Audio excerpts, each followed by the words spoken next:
E agora a gente convida a Marina Goraieb, gerente de projetos do Funbio, Fundo Brasileiro para a Biodiversidade, para a apresentação com o tema Fundo Brasileiro para a Biodiversidade, com foco nas RPPNs, eu desconfio.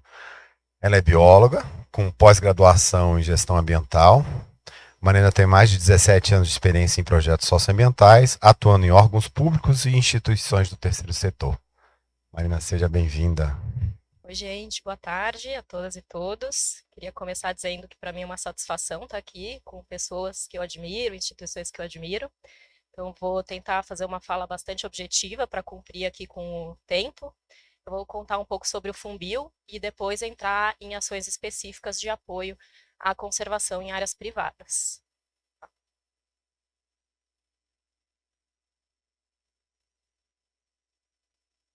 Então, o Funbil é uma instituição privada, sem fins lucrativos, que trabalha em parceria com o setor governamental e privado e com a sociedade civil para que recursos financeiros estratégicos sejam destinados à iniciativa para a conservação da biodiversidade.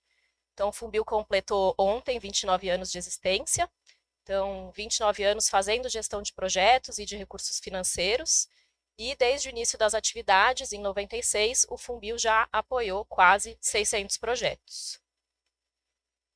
Como eu disse, a missão do Funbil é aportar recursos estratégicos para a conservação da biodiversidade e ser referência na viabilização desses recursos, né, com soluções inovadoras para a conservação da biodiversidade.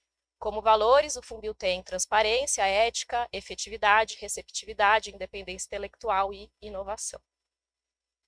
Então, como o Funbil trabalha? Né? Ele trabalha tanto com recursos de obrigações legais, relacionados a termos de ajustamento de conduta, conversão de multas, medidas compensatórias, como com recursos de doações também, privadas, em acordos bi e multilaterais assinados com o governo brasileiro.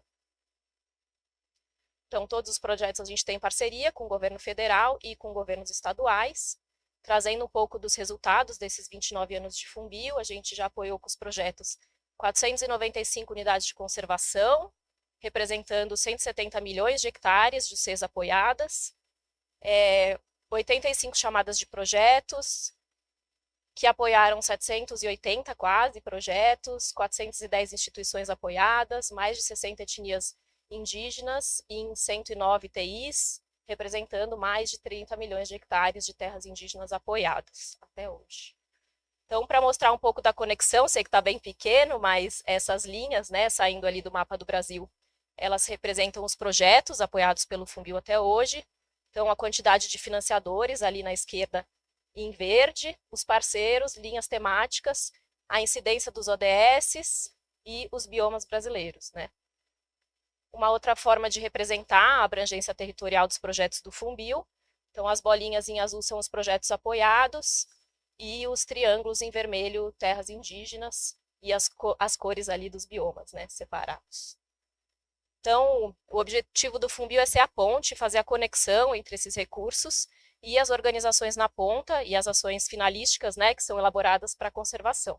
Então, a gente atua através de execução direta, contratando consultoria, serviços, contratando bens para unidades de conservação, em parceria com o ICMBio, o Ministério do Meio Ambiente, Jardim Botânico. Então, a ideia é que a gente forneça e contrate estudos, tanto para a criação de UCs, para fortalecimento e consolidação de unidades de conservação. E aí a gente fornece também e faz aquisição de bens, como carros para fiscalização, barcos, ações para uso público, equipamentos para monitoramento de biodiversidade, contratação de bolsistas. É uma gama bastante grande na execução direta e nesse apoio direto aos órgãos que atuam diretamente com a conservação. E a gente tem uma outra forma de execução, que a gente chama de indireta, que é através da seleção de projetos de instituições parceiras.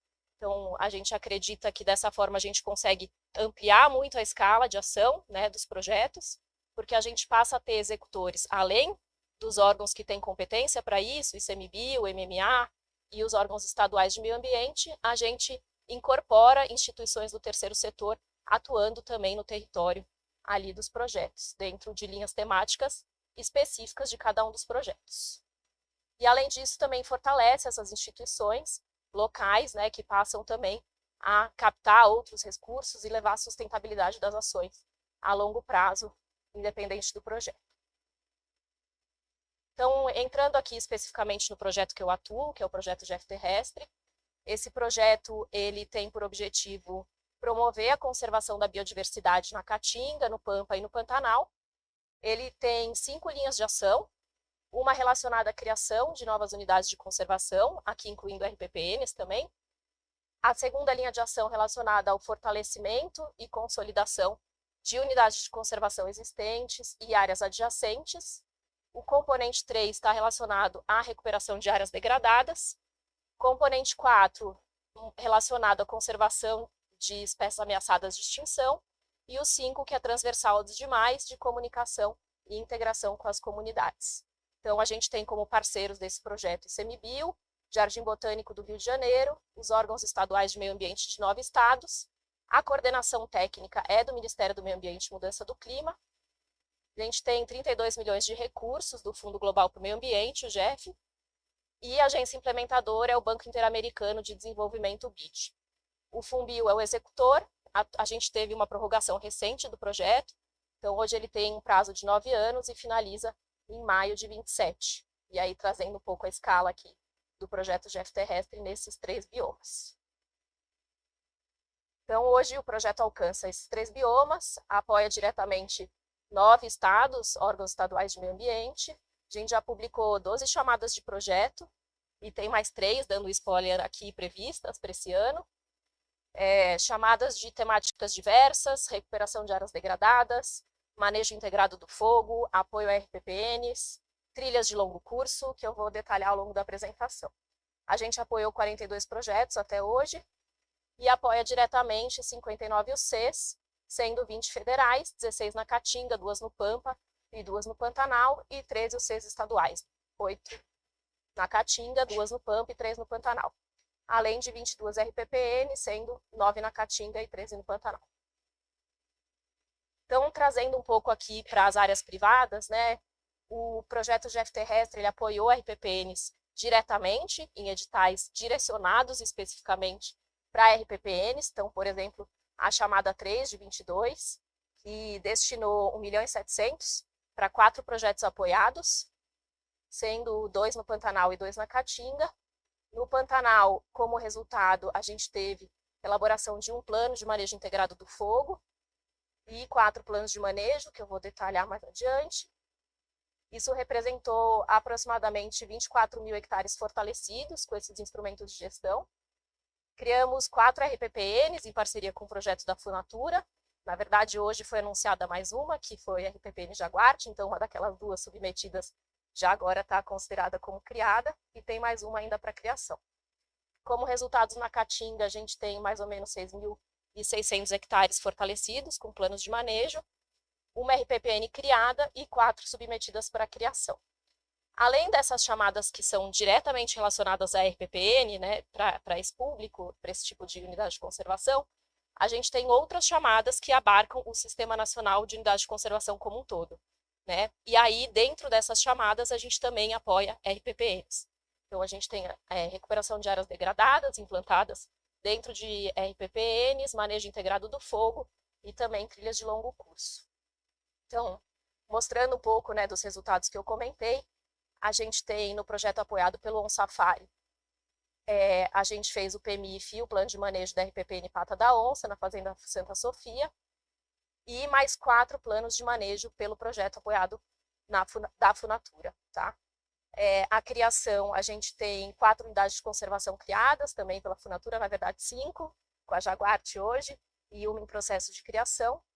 E a gente tem esses apoios que não foram relacionados às chamadas diretas de RPPN, mas que tiveram ações em RPPN. Então, para o IHP, a gente apoiou a recuperação de uma área de 30 hectares, a Letícia comentou aqui hoje, dentro das RPPNs Acurizal e Penha, e Eliezer Batista. A gente também apoiou o Sesc Pantanal com o projeto da Funatura, também foi comentado aqui hoje pelo Pedro. E, recentemente, a gente está fazendo a capacitação da brigada na Fazenda Alegria, no Mato Grosso do Sul, através de um projeto do Instituto Terra Brasilis. Então, foi uma chamada específica para manejo do fogo e A gente está capacitando essa brigada. E, além disso, a gente está apoiando a implantação da trilha Guadacã, do IHP, em 3 RPPNs ali na região da Serra do Amolar. Falando um pouco da Caatinga agora, a gente tem projetos do CEPAM e da Associação Caatinga que foram apoiados. Então, a gente apoiou alguns planos de manejo, acho que não vou entrar em todas as RPPNs especificamente, mas estão ali. Foram 8 RPPNs. Para a RPPN Serra das Almas da Associação Caatinga, a gente também teve ação de restauração, que foi executada. E a gente tem uma RPPN criada e 3 em processo de criação. E aí aqui é a grande novidade, né? A gente está com uma chamada para apoio a RPPNs em aberto, então convido a todos a acessarem o portal de chamadas do Funbil. Essa chamada ela tem por objetivo a criação de RPPNs, mas ela também tem uma linha de ação associada à sustentabilidade financeira, então tanto para estudos como para implantação e proposição de instrumentos de sustentabilidade financeira. Não está dando para ver o cronograma ali, mas ela está em aberto, depois eu posso passar o link também para vocês. A gente tem até agora, dia 8, para envio de questionamentos. No dia 11, a gente vai fazer uma reunião online para tirar dúvidas sobre essa chamada, e as propostas podem ser apresentadas até o dia 20 de junho agora. E a gente tem expectativa de ter os contratos firmados no final de julho. Tá? Opa, acho que eu fiz alguma coisa errada. Então, o GEF Terrestre, um pouco o panorama geral é esse, né? Como eu disse, a gente tem chamadas que são direcionadas especificamente para RPPNs, mas todas as chamadas do projeto, elas podem contemplar também reservas particulares e privadas. Então, se eu tenho uma chamada que a gente tem previsão de publicar para práticas produtivas sustentáveis, as instituições relacionadas às RPPNs podem submeter projetos dentro das regras da chamada, né, para ações relacionadas à temática específica daquela chamada. Então, fiquem bastante atentos, né, ao portal de chamadas do Funbil, que a gente ainda esse ano vai ter bastante ação prevista dentro do projeto GEF Terrestre. E aí, falando um pouco de outros projetos do Funbil, que também apoiaram ações em RPPNs, a gente tem o programa Copaíbas, que é Comunidade Tradicional, Povos Indígenas e Áreas Protegidas nos Biomas Amazônia e Cerrado. Ele tem recursos da Noruega, Ministério de Relações Exteriores, e ele publicou uma chamada para a criação e fortalecimento de RPPNs. Os projetos estão em andamento, foi destinado 1,3 milhões para 4 projetos, Funatura também contemplada aqui. Foram criadas 20 RPPNs no Cerrado, com aproximadamente 2.700 hectares, e tem mais 4 em andamento, além de 11 planos de manejo publicados e 21 em andamento. A gente tem também o projeto Biodiversidade e Mudanças Climáticas na Mata Atlântica, o projeto Mata Atlântica, que, como eu disse, ele tem ações relacionadas não diretamente, né, só para RPPNs, mas foi uma chamada para a recuperação de áreas degradadas dentro desse bioma. Esse projeto ele é executado pelo Banco Alemão de Desenvolvimento, KfW, e pelo Funbil. A coordenação técnica é do Ministério do Meio Ambiente e Mudança do Clima. E nessa chamada foram destinados 30 milhões para 10 projetos em 41 unidades de conservação, sendo 17 delas RPPNs, na Mata Atlântica especificamente. Uma coisa que é interessante observar, assim, dessa coisa do fortalecimento, né? A gente vê que, às vezes, uma instituição que apresentou a primeira proposta foi selecionada uma primeira vez em uma chamada no Funbil ou em alguma outra instituição, tendo um primeiro acesso, ela se fortalece, se capacita para começar a apresentar projetos para outras chamadas, né? Então, isso é muito importante para a gente, porque fortalece mesmo e dá capacidade das instituições locais continuarem atuando e captando recurso para os territórios que estão abrangidos dentro dos projetos. Seguindo o programa Biodiversidade Litoral do Paraná, ele tem por objetivo a estruturação de UCs no litoral desse estado. Ele é fruto de um TAC com a Petrobras para compensar impactos na região do município de Paranaguá. Foram publicadas 2 chamadas para criação e consolidação de RPPNs, com destinação de aproximadamente 1,5 milhões e 4 projetos apoiados. Então, a gente tem um fortalecimento de 10 RPPNs na Mata Atlântica, com diversas ações, elaboração e implementação de plano de manejo, plano de uso público, infraestrutura para acesso e pesquisa e criação de uma RPPN em andamento. E o Parque Ecológico Mico-Leão Dourado, que tem por objetivo a estruturação e consolidação dessa região, né, onde ocorre essa espécie ameaçada, como um destino turístico com o objetivo de promover a geração de renda local, além da sensibilização de turistas e moradores para a conservação dessa espécie e da Mata Atlântica.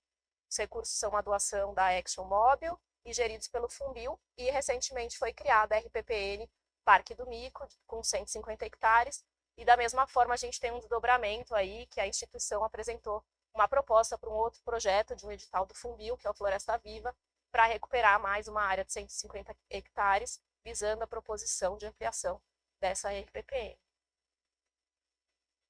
Então, gente, era isso, sendo bem objetivo e breve.